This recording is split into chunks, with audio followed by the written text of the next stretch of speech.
On se retrouve aujourd'hui pour l'épisode 4 de 4 auteurs de manga inconnus. Épisode 4 de 4 auteurs, 4-4, grosse voiture, donc grosse vidéo. Ouais, j'ai une logique incroyable, je le sais. Je rappelle le concept pour les nouveaux arrivants, je me balade souvent sur les réseaux sociaux et aussi sur Manga Draft à la recherche de jeunes auteurs et jeunes artistes. Et il m'arrive parfois de tomber sur de jeunes auteurs que j'aime, que j'apprécie, ou j'aime leur travail, j'aime lire ce qu'ils font, et donc alors, j'ai envie d'en parler. J'ai envie d'en faire une vidéo et de vous les présenter. Aujourd'hui donc ce sera 2 auteurs présents sur Manga Draft et je présente également 2 auteurs où leur histoire c'est celle du concours Tezuka. Et donc en fait voilà c'est parti, on va rentrer tout de suite dans le vif du sujet, on ne perd plus de temps. Alcrohart et son œuvre âme sœur. Je suis dessiné par Alcrohart et j'aime beaucoup son petit style. Par contre tout le monde continue de me dessiner avec une casquette alors que je me suis coupé les cheveux. Est-ce que vous êtes en train de me faire passer un petit message comme quoi ma coupe ne me va vraiment pas ou un truc comme ça, non ? Aujourd'hui, on va commencer cet épisode avec une jeune dessinatrice que j'ai dénichée il y a pas longtemps pour cet épisode 4. Et cette histoire est magnifique. En plus, il y a un peu d'amour dedans, alors moi, j'adore, hein. La légende raconte que les humains avaient à l'origine 4 jambes, 4 bras et une tête à 2 visages. Une union parfaite qui déplut aux dieux, car ils ne furent alors plus vénérés. Zeus sépara alors ces âmes qui seront aveugles si elles ne sont pas fidèles aux dieux.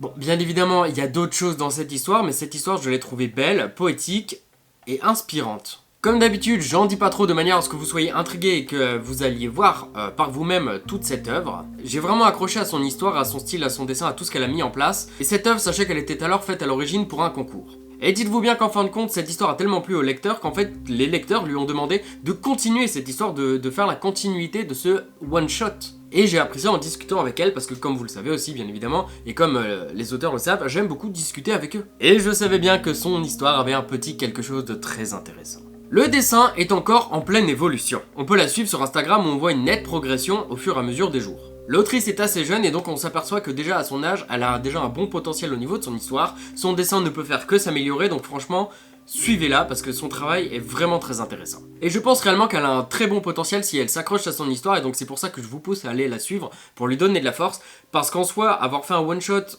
où l'histoire, où on a vraiment un début et une fin et qui est tellement intriguant qu'en fait beaucoup de monde ont envie de savoir la suite, même moi, c'est vraiment cool, c'est vraiment ouf en fait pour son âge et donc en fait, force à elle. Son découpage est franchement sympa et très original et je suis alors très confiant pour son œuvre. Bon courage à toi et donc n'hésitez pas à le suivre sur Instagram et à aller jeter un petit coup d'œil à son histoire qui vaut vraiment le détour et comme d'habitude, son Instagram et son histoire sont en description. Better Millie et son œuvre The Witches at the End of Time. Mon petit coup de cœur de cet épisode, j'ai vraiment aimé ses histoires et la manière qu'elle a de présenter son univers. Elle a voulu me dessiner de sexe opposé au mien et j'aime beaucoup l'idée. Des millions d'années dans le futur, des sorcières kidnappent des enfants nés avec la magie en elles.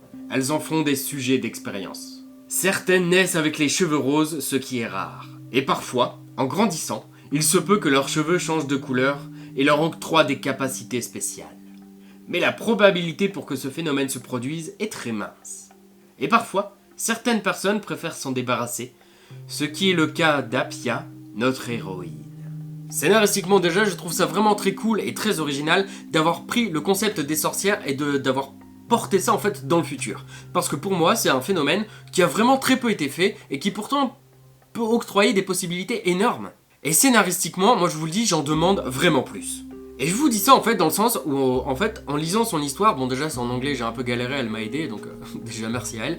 Et franchement je suis ultra confiant sur ce qu'elle fait, elle a un excellent dessin, elle a un très bon scénario, elle a un très bon découpage. En fait il suffirait juste qu'on mette un méga bon protagoniste, un méga bon antagoniste avec de très bonnes intentions de part et d'autre pour faire vraiment de bons méchants et de bons héros avec vraiment des buts fixes mais vraiment attachants qui sont pas là pour rien, qui un peu genre, tu sais à la Thanos où genre il est méchant mais il le fait pour la bonne cause en fin de compte. Et genre en fait je pense que si elle arrivait à avoir ça des deux côtés, elle pourrait faire une histoire de dingue en une dizaine de tomes, ce qui serait pas excessif et ce qui serait très bon pour faire une bonne série au final. Et donc en soi, j'ai vraiment envie qu'elle développe cet univers là. Par contre pour ton dessin, c'est un peu le seul point on va dire négatif que je peux te dire sur ça. Donc déjà c'est qu'elle semble un peu moins à l'aise à dessiner certains personnages masculins, ce qui n'est pas une énorme faute hein.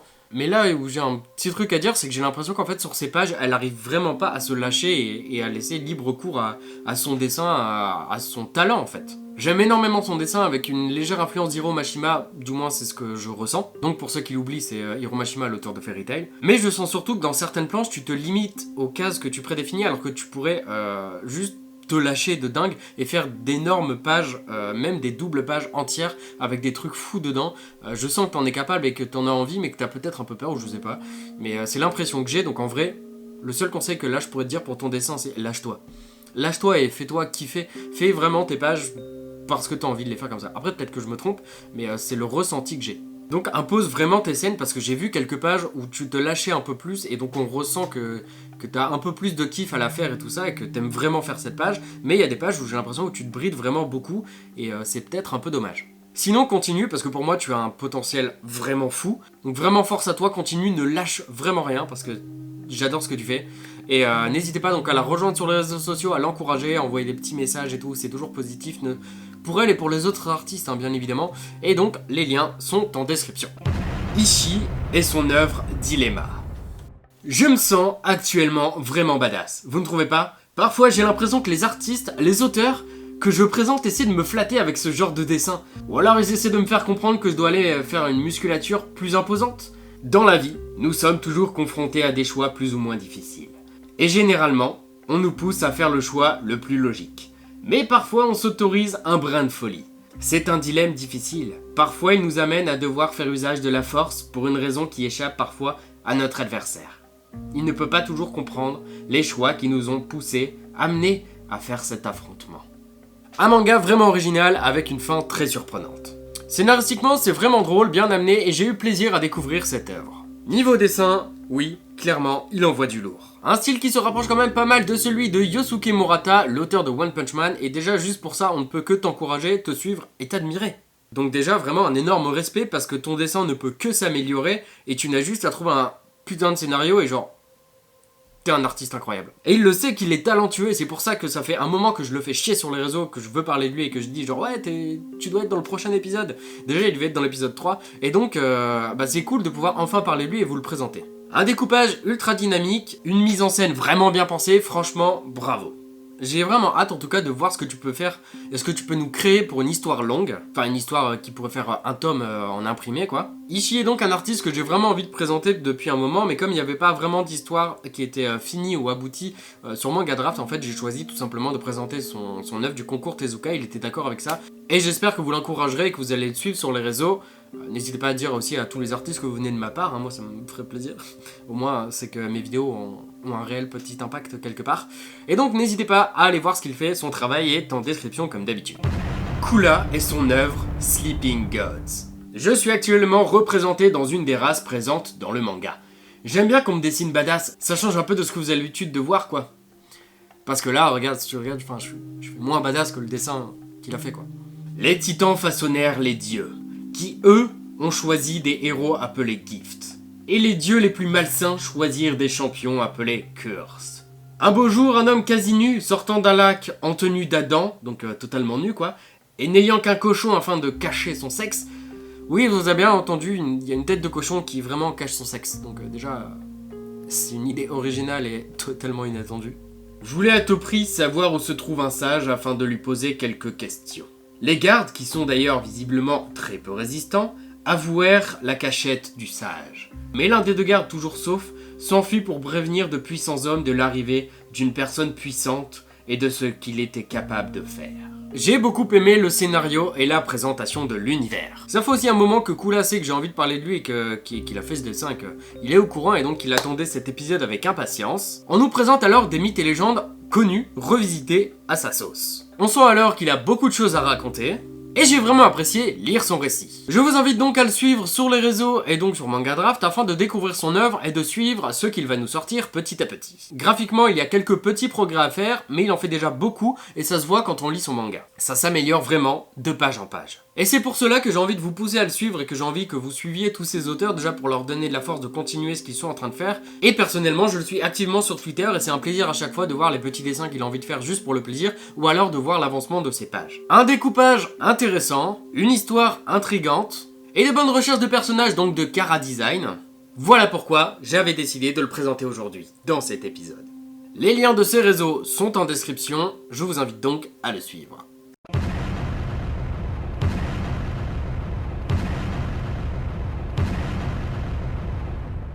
C'est la fin de cet épisode. Déjà, merci infiniment à vous de l'avoir regardé jusqu'au bout si vous en êtes là dans la vidéo. N'hésitez donc pas à me dire ce que vous pensez de ces œuvres et à mettre en description, si vous êtes vous-même artiste présent sur Manga Draft, vos liens que je puisse ensuite aller les voir et les présenter, pourquoi pas, dans un prochain épisode. Et clairement, moi je vous le dis, j'adore faire ce concept parce que c'est un concept intéressant sur lequel je peux présenter autre chose que des mangas que tout le monde connaît en général déjà ou que tout le monde va finir par connaître parce que beaucoup de youtubeurs en parlent. C'est un concept donc cool qui implique en fait le partage, que ce soit pour moi ou pour les artistes me partagent. C'est vraiment quelque chose que j'adore faire, que je prends plaisir à faire parce que je découvre énormément de choses, de nouveaux artistes, de nouvelles histoires, de nouvelles manières de voir les choses, de nouveaux découpages, de nouveaux styles, et je trouve ça vraiment super intéressant et enrichissant en fin de compte. Donc merci infiniment à vous, merci aux artistes de leur confiance, de me partager leur travail, et merci à eux de me faire voyager dans leurs histoires. Et c'est un concept en fin de compte qui est assez fatigant et éprouvant parce que je dois lire énormément d'histoires, parce que tout le monde ne m'envoie pas leurs trucs. Ensuite, une fois que j'ai lu ces histoires, j'essaie d'entrer en contact avec les artistes, donc je dois chercher leur réseau partout. Une fois que c'est fait, genre je dois leur présenter mon projet, je dois leur envoyer ma chaîne pour qu'ils découvrent un peu ce que c'est, comment je mets en place tout ça, qu'ils me voient moi, comment je suis en vidéo, parce que ça peut les freiner, ils peuvent se dire genre j'aime pas ce que tu fais, donc non. Donc merci à vous à chaque fois pour votre confiance. C'est beaucoup de boulot, mais c'est du boulot très positif, parce qu'en fin de compte, j'ai toujours de bons retours sur ce genre de vidéo et ce concept. Et donc c'est que du bonus pour moi. Donc merci infiniment à vous tous de me suivre. N'hésitez pas à partager cette vidéo, ça fera du bien aux artistes. N'hésitez pas à liker la vidéo aussi. N'hésitez pas à vous abonner si ce n'est pas déjà fait. Quant à moi, je vais profiter de mon week-end pour me poser un petit peu. Je vous dis à très bientôt pour une prochaine vidéo. Bisous sur les fesses.